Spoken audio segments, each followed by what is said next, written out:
إن الحمد لله نحمده ونستعينه ونستغفره ونؤمن به ونتوكل عليه ونعوذ بالله من شرور أنفسنا ومن سيئات أعمالنا من يهده الله فلا مضل له ومن يضلله فلا هادي له ونشهد أن لا إله إلا الله وحده لا شريك له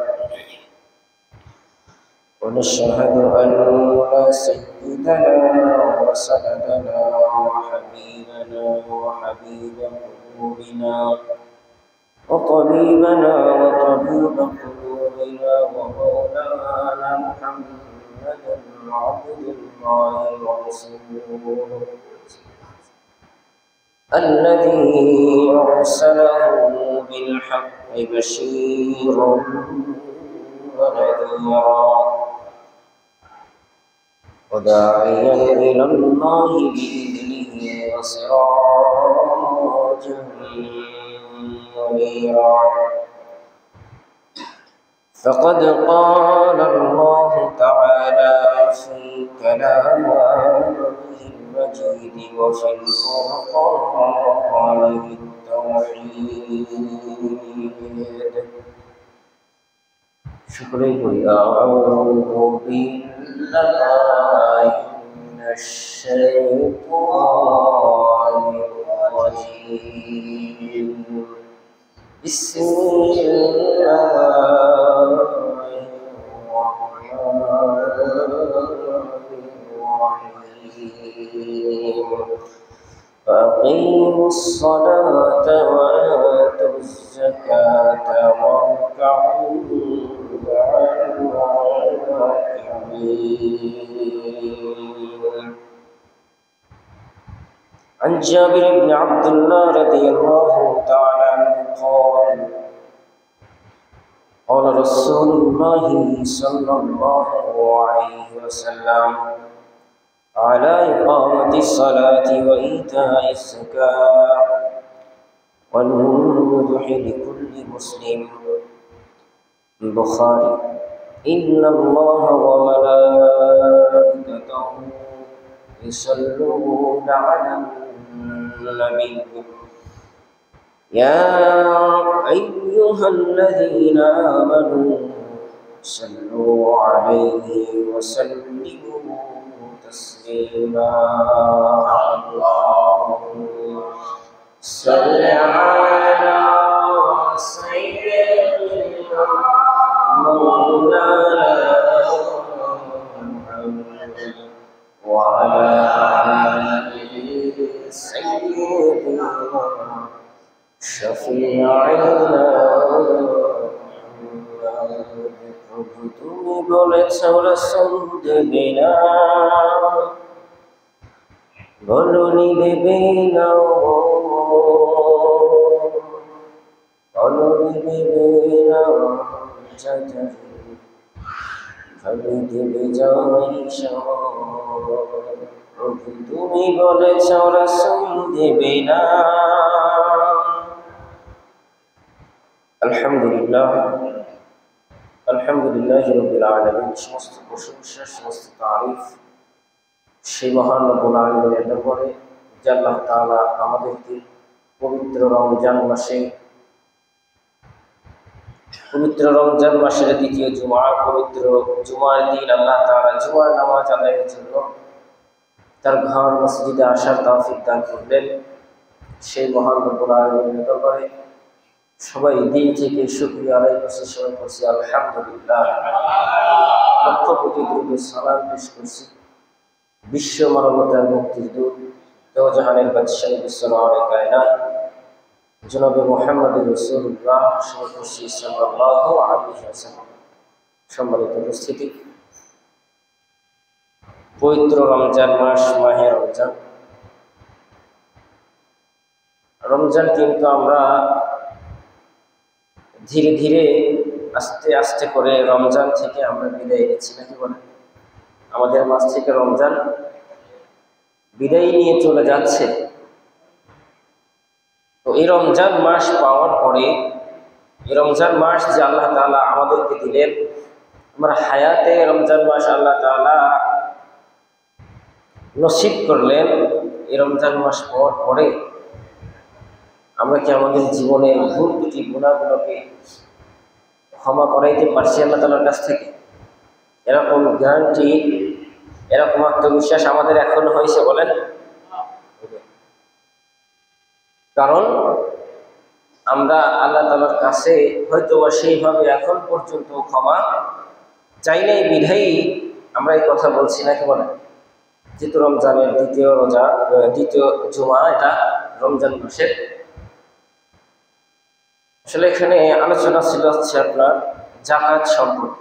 কি সম্পর্কে বলেন? যাকাতটা আমাদের উপর ফরজ না ওয়াজিব? ফরজ। যাকাতটা কি বলেন? ফরজ। আল্লাহ রাসূল সাল্লাল্লাহু আলাইহি ওয়াসাল্লাম একটা হাদিসের ভিতরে বলেন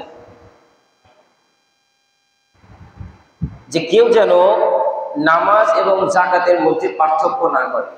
কি না করে? নামাজ আর যাকাতের মধ্যে যেন পার্থক্য না করে। কারণ নামাজটা যেভাবে আমাদের জন্য ফরজ, যাকাতটাও আমাদের জন্য আল্লাহ তাআলা কি করছেন? ফরজ করছেন। যাকাত দিলে, যাকাত আদায় করলে আল্লাহ তাআলা যে আমাদেরকে সম্পদ দিলেন, যে ধন সম্পদের মালিক আল্লাহ তাআলা আমাদেরকে বানিয়েছেন, এই ধন সম্পদের ভালো রাখার জন্য, এই ধন সম্পদ ভালো রাখার জন্য, পবিত্র করার জন্য এই যাকাতটা, ঠিক কিনা? আর যদি আমরা যাকাতটাকে অস্বীকার করি, অবশ্যই এর জন্য আল্লাহ তাআলা আমাদেরকে শাস্তি দান করবেন। সম্মানিত মুসল্লি ইকরাম, হযরতে আবু বকর রাদিয়াল্লাহু তাআলা আনহু খিলাফতকাল। কোন সাহাবী বলেন? আবু বকর রাদিয়াল্লাহু তাআলা আনহুর জামানায় উনি বলতেছেন যে আমি ওই সব লোকদের বিরুদ্ধে যুদ্ধ ঘোষণা করব। ওই সব লোকদের বিরুদ্ধে আমি যুদ্ধ ঘোষণা করব যারা যাকাত দিতে অস্বীকার করে। যাকাতের গুরুত্ব আছে না নাই? আল্লাহ রাসূলের সব থেকে প্রিয় সাহাবী কে বলেন? আবু বকর রাদিয়াল্লাহু তাআলা, যে কিনা পুরুষদের মধ্যে সর্বপ্রথম ইসলাম গ্রহণকারী। সুবহানাল্লাহ। পুরুষদের মধ্যে সর্বপ্রথম ইসলাম গ্রহণ করছে সেই সাহাবীর নাম কি? হযরত আবু বকর রাদিয়াল্লাহু তাআলা। উনি বলতেছেন আমি ওই সব লোকদের বিরুদ্ধে যুদ্ধ ঘোষণা করব যারা যাকাত দিতে অস্বীকার করে। কেমন? যে আল্লাহ রাসূল সাল্লাল্লাহু আলাইহি ওয়াসাল্লামের কাছে যারা যাকাত দিত, এখন তারা দেবে না, কারণ রাসূল তো নাই। রাসূল কি পৃথিবীতে এখন আছে? বলেন। আবু বকর রাদিয়াল্লাহু তাআলা আনহুর জামানায় উনি যখন খিলাফত ছিলেন, তখন তারা রাসূল ছিলেন না। তখন উনি এই কথা বলতেছেন যে আমি তাদের বিরুদ্ধে যুদ্ধ ঘোষণা করব যারা আল্লাহ রাসূলের কাছে যাকাতের সম্পদ দিত, কিন্তু এখন আমার কাছে দিতে অস্বীকার করবে, আমি তাদের বিরুদ্ধে যুদ্ধ করব। তার মানে যাকাতের গুরুত্ব কিন্তু অনেক। যাকাতের গুরুত্ব অনেক। আমাদের যাদের নিসাব পরিমাণ সম্পদ আছে, বলেন তো এই সম্পদের মালিক কে? না আমি? সম্পদের মালিক আমি? এই ক্ষমতার মালিক কে আমি? বলেন। কোনো কিছুর মালিক কি আমি না? আমি নিজের মালিকও না। আমি নিজের মালিকও আমি নিজে না। আমার মালিক কে? আমাকে সর্ব অবস্থায় সব জায়গায় কে চালাচ্ছেন? আল্লাহ তাআলাই চালাচ্ছেন। এই জন্য আমার নিজের বলতেও কিছু নাই, কিন্তু সম্পদটাকে আমার হবে না। সব কিছু আল্লাহ তাআলা আমাদেরকে দান করছেন, বিধায়ী আমরা এই সম্পদের মালিক হয়েছি। এবং এই সম্পদটা সুষ্ঠুভাবে রাখার জন্য এই যাকাত, যে যাকাতটা বছরে একবারই আমরা প্রদান করি, ফরজ যাকাত, নাকি বলেন? যেটা হচ্ছে রমজান মাস, রমজানে যাকাত দেয়। দেখেন কোরআনে কারিমে যেখানেই নামাজের কথা আসছে সেখানেই যাকাতের কথা আছে। রোজার কথা কোরআনে কারিমে কয় জায়গায় আছে কেউ বলতে পারেন? এক জায়গায়। কয় জায়গায়? মাত্র এক জায়গায় রমজানের কথা আসছে যে তোমরা রোজা তোমাদের উপর ফরজ করা হয়েছে, রোজাটা তোমরা রাখো। হজের কথা কোরআনে কারিমে মাত্র এক জায়গায় বলা হয়েছে, কিন্তু যেখানেই নামাজ আছে সেখানে যাকাত আছে। আকিমুস সালাহ ওয়া আতুজ যাকাত, নামাজ কায়েম করো এবং যাকাত প্রদান করো। তার মানে কি যাকাতের গুরুত্ব আছে না?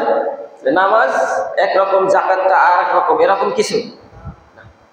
নামাজের সাথে যাকাতের কোনো পার্থক্য করো না। হাদিসের ভিতরে রাসূলের কথা বলছে। সম্মানিত উপস্থিতি, সেই রমজান মাস আমাদের থেকে অতিবাহিত হয়ে চলে যাচ্ছে। সেই রমজান মাস কিন্তু আমরা হারিয়ে ফেলছি। জানি না আগামী বছর এই রমজান মাস আমাদের জীবনে আর আসবে কি, আমরা কেউ বলতে পারি? এটা বলা কারোর পক্ষেই সম্ভব না, কারণ হায়াতের মালিককে একমাত্র আল্লাহ তাআলাই জানেন আমি পৃথিবীতে আর কতদিন বেঁচে থাকবো। সম্মানিত মুসলিম ইকরাম, এই জন্য যাদের উপর যাকাতটা ফরজ হয়েছে, যেহেতু আমরা যাকাতের হিসাবটা সবাই জানি, নাকি বলেন? আমরা সবাই এই বিষয়ে অবগত, কারণ প্রতি বছরই আমাদেরকে এটা জানানো হয়। এই জন্য যাদের উপর যাকাত ফরজ হয়েছে অবশ্যই আমরা যাকাত আদায় করব। বাংলাদেশের যাকাতের নিয়মটা হচ্ছে ফকিরের যেভাবে ভিক্ষা দেয় সেরকম, ঠিক কিনা? আমার এটা পছন্দ না। এভাবে যাকাত দিলে সঠিকভাবে যাকাত আদায় হয় কিনা এটা আমার কাছে মনে হয় না যে সঠিকভাবে হয়। কারণ দেখেন, আপনার বাড়িতে বাংলাদেশের বিভিন্ন জায়গায় যাকাত নিতে যে অনেক মানুষ পায়ের নিচে করেই মারা যায়, এরকম ঘটনা আছে না? মারা যায় কিসের জন্য? একটা লুঙ্গি দেবে বা একটা শাড়ি দেবে। যাকাতটা একজন মানুষকে এভাবে দেওয়া উচিত যে তুমি এই বছর যাকাত দাও, আগামী বছর যেন ও যাকাতের জন্য মানুষের দ্বারে আর না যায়, ঠিক কিনা? তার মানে একটা লোককে যাকাত এমন ভাবে দাও, ওকে তুমি যাকাত পরবর্তী বছর যেন না দিতে হয়, এরকম একটা কিছু করে দাও যাতে ও এটা দিয়েই ওর জীবন ও সংসারও চালাইতে পারে। আমার মনে হয় যাকাতটা এভাবে দিলেই ভালো হয়। কারণ একটা পণ্যের শাড়ি বা একটা লুঙ্গি দিলে কতদিন যাবে? পরবর্তী বছর দেখবেন আপনার দরজায় আবারও ওই লোকটাই এসে দাঁড়িয়ে আছে। তার মানে আমাদের যাকাতের সিস্টেমটা হচ্ছে অমুক গ্রামের অমুক ব্যক্তি দানবীর যাকাত দিচ্ছে, ওনার কাছে গেলে পাওয়া যায়। এটা কি আল্লাহর জন্য হলো না মানুষ দেখানোর জন্য হচ্ছে? বলে মানুষের দেখানোর জন্য। আর মানুষ দেখানো কোনো রিয়াকারীর ইবাদত আল্লাহ তাআলার দরবারে পৌঁছাবে বলেন? এই জন্য রমজান মাস অতি উত্তম গুরুত্বপূর্ণ একটা মাস। যারা আমরা রমজানের রোজা যারা রাখি না, তাদের জন্য একটা সুখবর আছে। আর যারা রমজানের রোজাগুলো রাখি, তাদের জন্য একটা সুখবর আছে, বলবো।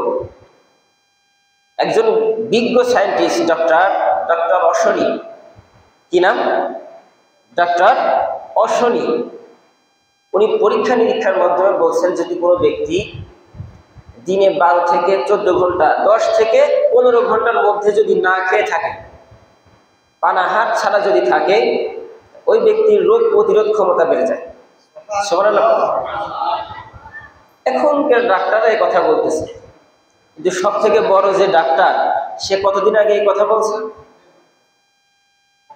সব থেকে বড় ডাক্তারকে, সে কতদিন আগে আমাদের জন্য রোজা ফরজ করছে? 30টা, 1400 বছর আগে। কত বছর আগে? এখনকার ডাক্তাররা প্রমাণ করতেছে, যদি কেউ 10 থেকে 15 ঘন্টা না খেয়ে থাকে, তার শরীরের ভিতরে যে জীবাণুগুলো তৈরি হয়, আমরা যে প্রতিনিয়ত খাবার গ্রহণ করি, এর দ্বারা কিন্তু মানুষের শরীরে জীবাণু তৈরি হয়, যেগুলো মানুষকে আক্রমণ করে, মানুষ অসুস্থ হয়ে পড়ে। আর যদি কোনো ব্যক্তি 10 থেকে 15 ঘন্টার মধ্যে যদি না খায়, তো এই ব্যক্তির এই জীবাণুগুলো মারা যায়, ধ্বংস হয়ে যায়। তার মানে তার রোগ প্রতিরোধ ক্ষমতা কি হয়?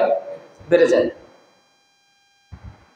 তো এই যে একটা সিস্টেম আমাদেরকে দিলেন আল্লাহ তাআলা, 1400 বছর আগে কিন্তু আমরা এটা পাইছি, নাকি বল? হ্যাঁ, আল্লাহ তাআলা শুকরিয়া আদায় করা দরকার আছে না নাই? আমরা যারা রোজা রাখি, এই উপহারটা তাদের জন্য। সুবহানাল্লাহ। আর আমরা যারা রোজা রাখি না, তাদের জন্য যে সুসংবাদটা, সেটা হচ্ছে তারা যদি এই খাবার গ্রহণ করে, খাবার গ্রহণ করার কারণে সব থেকে বড় যে সুসংবাদ, তাদের ক্যান্সারের আক্রমণ সব থেকে বেশি থাকে। কিসের আক্রমণ? ক্যান্সার। যার নাই কোনো ক্যান্সার আছে? ক্যান্সারের ওষুধ আজ পর্যন্ত আবিষ্কার হয়েছে? বলেন, কেউ করতে পারে নাই এটা। তার মানে ক্যান্সার ধরা পড়লেই ওই ব্যক্তির ভিতরটা কি একেবারেই খারাপ হয়ে যায়, যে আমি কখন যেন পৃথিবী থেকে চলে যাই, নাকি বলেন? সম্মানিত মুসল্লি ইকরাম, সম্মানিত এলাকাবাসী, তাহলে আমরা যারা রমজান মাস পরেও রোজা রাখছি না, তাহলে আমাদের জন্য দুর্ভাগ্য নাকি সৌভাগ্য বলেন? আর যারা আমরা রোজা রাখছি আমাদের জন্য সৌভাগ্য। এক হচ্ছে আমরা পৃথিবীতে বাঁচার অনেক একটা সময় পাচ্ছি, কারণ আমাদের দেহে জীবাণু নাশক কোনো কিছু নাই। দ্বিতীয়ত রমজানের যে ফজিলতটা, রমজানের যে সওয়াবটা আল্লাহ তাআলা নিজ হাতে প্রদান করবেন। একটু জোরে বলেন, খুশি হন নাই? আল্লাহ তাআলা সূরা ইব্রাহিমের ভিতরে বলেন, লাইন শাকারতুম লাযীদান্নাকুম ওয়া লাইন কাফারতুম ইন্না আযাবি লাশাদীদ। সুবহানাল্লাহ। যে ব্যক্তি আমি আল্লাহ তাআলার নিয়ামত পাওয়ার পরে আমি আল্লাহ তাআলার শুকরিয়া আদায় করে, যে ব্যক্তি আমি আল্লাহ তাআলার নিয়ামত পাওয়ার পরে আমি আল্লাহ তাআলার শুকরিয়া আদায় করে, আমি ওই ব্যক্তির নিয়ামতকে আরো বাড়ায় দিই। সুবহানাল্লাহ। আর যে ব্যক্তি আমি আল্লাহ তাআলার নিয়ামত পাওয়ার পরে আমি আল্লাহ তাআলার শুকরিয়া আদায় করে না, আমি আল্লাহ তাআলার মহত্ব বরত্ব প্রকাশ করে না, আমার প্রশংসা করে না, আমি আল্লাহ তাআলা তাকে যতটুকু নিয়ামত দান করেছিলাম, তার জন্য যতটুকু নিয়ামত বরাদ্দ ছিল তার থেকে আমি আরো কমাই দিই। শুধু তাই নয়, ইন্না আযাবি লাশাদীদ, আমি রব্বুল আলামিন তাকে কঠিন আযাবের মধ্যে গ্রেফতার করি। সম্মানিত মুসল্লি ইকরাম, আল্লাহ তাআলার আযাবে গ্রেফতার হতে চান? আমরা কেউ চাই? বলেন। দুনিয়ার জিন্দেগিতে যদি কোনো আযাব হয়, কোনো শাস্তি হয়, সর্বোচ্চ শাস্তি মৃত্যুদণ্ড, নাকি বলেন? এর উপরে আর কিছু আছে? আপনি জেলখানায় গিয়েছেন, আপনি মৃত্যুবরণ করছেন, আমি মারা গেছি, যে কয়েদি আছে ওনার মৃত্যুবরণ হয়ে গেছে, জেলখানার লোক ওনারে আর রাখবে? রাখবে বলেন? রাখবে না, কারণ উনি এখন মৃত, উনি তো আর জীবিত নাই। কিন্তু আল্লাহ তাআলার আযাব যদি একবার শুরু হয়, এটা আর শেষ হবে বলেন? শেষ হবে না, এটা শেষ হওয়ার মতো জিনিস না। এই জন্য আমরা যারা রমজান মাস পেয়েছি, রমজানের রোজা রাখি নাই, আমাদের মতো হতভাগা দুর্ভাগ্য ব্যক্তি পৃথিবীতে দ্বিতীয়টা আর মনে হয় না আছে, ঠিক না? সম্মানিত উপস্থিতি, যদি আমাদেরকে সুস্থ থাকতে হয় তাহলে আমাদের রোজা রাখা প্রয়োজন। শেষ কথা হচ্ছে, এই ডাক্তারকে জিজ্ঞাসা হলো যে একজন মানুষ বছরে কতদিন যদি রোজা রাখে তার এই সমস্ত রকমের জীবাণুগুলো তার থেকে দূরে সরে যায়, মানুষের যে জীবাণু আক্রমণ করে, মানুষ যে দুর্বল হয়ে পড়ে, ক্রমশ তার শক্তি দুর্বল হয়ে যায়, এই জীবাণুগুলো ধ্বংস করার জন্য তাকে কতদিন এভাবে না খেয়ে থাকতে হবে? উনি তখন বললেন কি জানেন? যে বছরে 25 থেকে 30 দিন যদি কেউ এটা করতে পারে তার জন্য এটা হবে। সুবহানাল্লাহ পড়েন। এই ব্যক্তির কথার জন্য না, আল্লাহ তাআলা যে 30টা রোজা দিয়েছে তার জন্য সুবহানাল্লাহ পড়েন। তার মানে সব থেকে বড় সায়েন্টিস্ট কে? সব থেকে বড় ডাক্তার? যেমন সব রাজার মহারাজাকে, সব ডাক্তারের বড় ডাক্তারকে? উনি কি না জেনে এটা আমাদের জন্য দিলেন? বলেন। উনি এটা জানতেন কি জানতেন না? জানতেন। এই জন্যই আমাদের উপরে 30টা রমজানের রোজা ফরজ করা হয়েছে, সম্মানিত মুসল্লি ইকরাম। কিন্তু আমরা হতভাগা, আল্লাহ তাআলার এই বিধানকে অস্বীকার করে দিয়েছে, রোজা রাখেন। রমজান মাসের পর্দার আড়ালে বসে বসে আমরা খাবার গ্রহণ করি। যতই দুনিয়াতে পর্দার আড়ালে বসে বসে খাবার গ্রহণ করো না কেন, মনে রেখো আল্লাহ তাআলা জাহান্নামে তোমাকে পর্দার আড়ালে শাস্তি দেবে না, মানুষের সম্মুখে দিবে, ঠিকই না? শাস্তিকে আড়ালে হবে না, সবার সামনে হবে। এজন্য যারা রমজান মাস পেয়েছি অবশ্যই অবশ্যই আমরা রমজানের রোজা রাখবো। আপনাদেরকে আরেকটা মেসেজ আমি দিয়ে দিই, যেমন রমজানের রোজার কথা কোরআনে একবার আছে, হজের কথাও কোরআনে একবার আছে, নামাজের কথা কতবার আছে? 82 জায়গায়। কত জায়গায়? 82 জায়গায় নামাজের কথা আছে। আরেক দল লোক পৃথিবীতে এখন আছে, এই কথাটা শুনলে অনেকেই রাগ করবে, যদিও বলা দরকার এখানে নাই, তারপরেও আমার কাছে মনে হয় বলা দরকার আছে, যেহেতু এটা আমি জানি, সবাইকে জানানো আমার দায়িত্ব। কারণ কোরআনের কথা কার কথা? কোরআনের কথা কার? আল্লাহ। অনেকেই আমরা পৃথিবীতে আছি যে লোকগুলো বলে যে কোরআনে রাজনীতি নাই। কি নাই? নামাজের কথা আছে 82 জায়গায়, রোজার কথা আছে এক জায়গায়, হজের কথা আছে, কোরআনে রাজনীতির কথা আছে 903 জায়গায়। কয় জায়গায়? বেশি না কম? তার মানে যদি কেউ কোরআন দিয়ে নিজের জীবন পরিচালনা করে, যদি কেউ কোরআন দিয়ে নিজের জীবনটা পরিচালনা করে, ওই ব্যক্তির মতো সুন্দর, ওই ব্যক্তির মতো ভালো মানুষ পৃথিবীতে আর আছে বলেন? আমরা এটা অস্বীকার করি। তার প্রধান কারণ হচ্ছে কোরআনের ছায়াতলে আসার সঙ্গে সঙ্গেই মানুষ ভালো হয়ে যায়। সুবহানাল্লাহ পড়েন। এর বাস্তব প্রমাণ নেবেন? বলবো। কোরআনের ছায়াতলে আসার সঙ্গে সঙ্গেই যে মানুষ সোনার মানুষে পরিণত হয়, তার বাস্তব প্রমাণ হচ্ছে হযরত ওমর রাদিয়াল্লাহু তাআলা। ঠিক কিনা? যে কিনা ছিল টাটকা একজন কাফের, মুনাফিক, মুশরিক, আল্লাহ রাসূলের গর্দান কাটার জন্য যাচ্ছে, কিন্তু কোরআনের ছায়াতলে আসার কারণে উনি সোনার মানুষ, দুনিয়া থেকে জান্নাতের সার্টিফিকেট পাওয়া একজন মানুষ। সুবহানাল্লাহ। কিন্তু আমরা হতভাগারা জান্নাতে যেতে চাই না। চাই? চাই। আমরা শান্তিতে থাকতে চাই, জান্নাতে যেতে চাই না, কিন্তু শান্তিতে থাকতে চাই। শান্তি কোথায় আছে?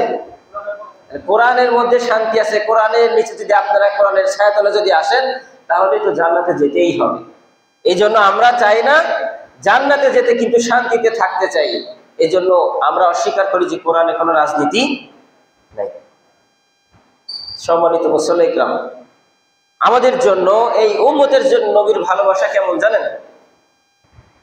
এই উম্মতের জন্য নবীর ভালোবাসাটা এমন, আল্লাহ তাআলা নবীকে যখন পৃথিবী থেকে নিয়ে যাবেন, নবীর পৃথিবীর জিন্দেগি শেষ, আল্লাহ তাআলা জিবরাইল আলাইহিস সালামকে পাঠাইলেন, জিবরাইল তুমি যাও আমার বন্ধুরে বলো যে এই রক্ত মাখা জমিনে আমি তারে রাখতে চাই না, তারে আমার আরশের পাশে আমি রাখবো। সুবহানাল্লাহ। সম্মান আছে না নাই? এই নবীর মর্তবা ছোট না বড়? কোন নবীর উম্মত? আমরা উম্মত বলে দাবি করি, দেখেন তো আপনি উম্মত হওয়ার যোগ্য কিনা। আমি আপনি এই নবীর উম্মত হওয়ার যোগ্য কিনা এখান থেকেই বুঝতে পারবেন। জিবরাইল আলাইহিস সালাম আসলেন, আল্লাহ রাসূল সাল্লাল্লাহু আলাইহি ওয়াসাল্লামকে বললেন, আল্লাহ রাসূল সাল্লাল্লাহু আলাইহি ওয়াসাল্লাম, ইয়া রাসূলুল্লাহ, ইয়া হাবিবাল্লাহ, আল্লাহর সালাম গ্রহণ করুন। আমি জিবরাইলের সালাম নিন, আমি জিবরাইলের সালাম গ্রহণ করুন।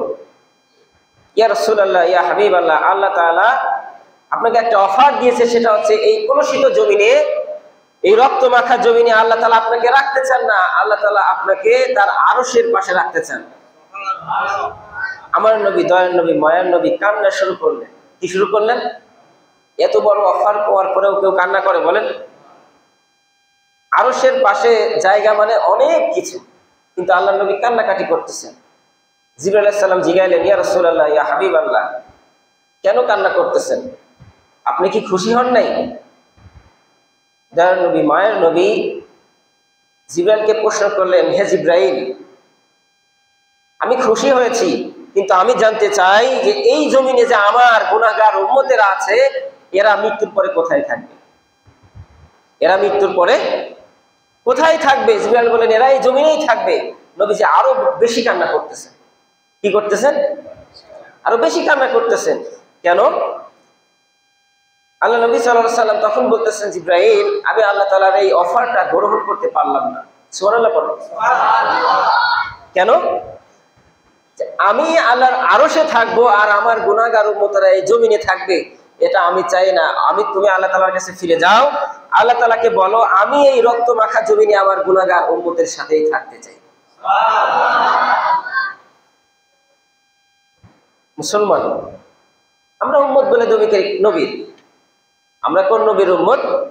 আখিরি জামানার পয়গম্বর জনাবে মুহাম্মদ রাসূলুল্লাহ সাল্লাল্লাহু আলাইহি ওয়াসাল্লামের উম্মত।